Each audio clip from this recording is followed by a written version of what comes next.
You could almost believe it's going to be like this forever. And then in a fraction of a second, it's never going to be the same again.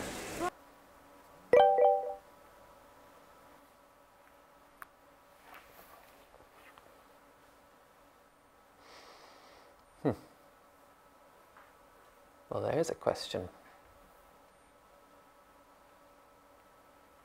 So Terry and I read an article about a woman who lost her husband and then had to dive into all of the digital assets he left her and how big a task that was. What happens to our digital legacy after we die? It's set in a cafe. Every audience member receives a mobile phone and headphones, and we could look into anything that happens in Terry's phone.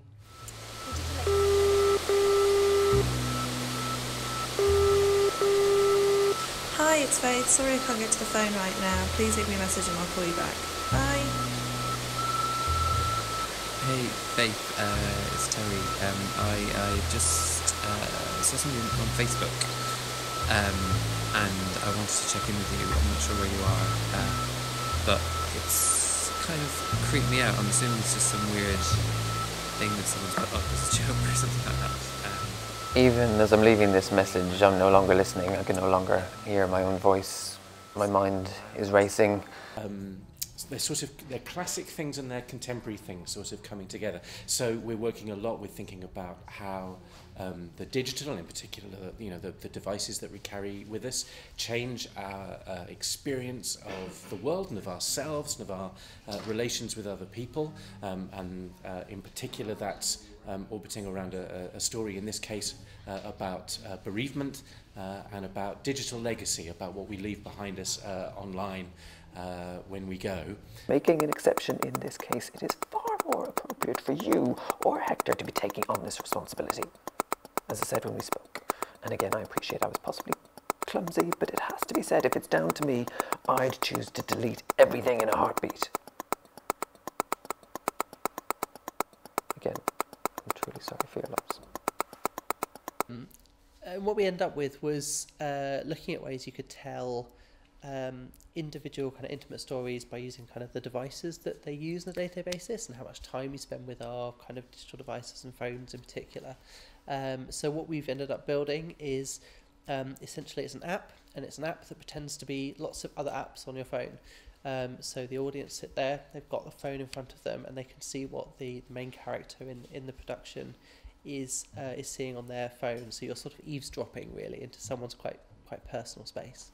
I've been working with Dante or Die theatre company, exploring ways of making their performance accessible for deaf people. It's been really interesting seeing how we can use technology in a way that is integrated with the new performance. Instead of just using an interpreter, how can we use captions in an interesting way? And how we can make all the performances accessible rather than just selected ones. This body of water, depthless, and I'm swimming and sinking at the same time. I'm resisting and I'm letting it take me.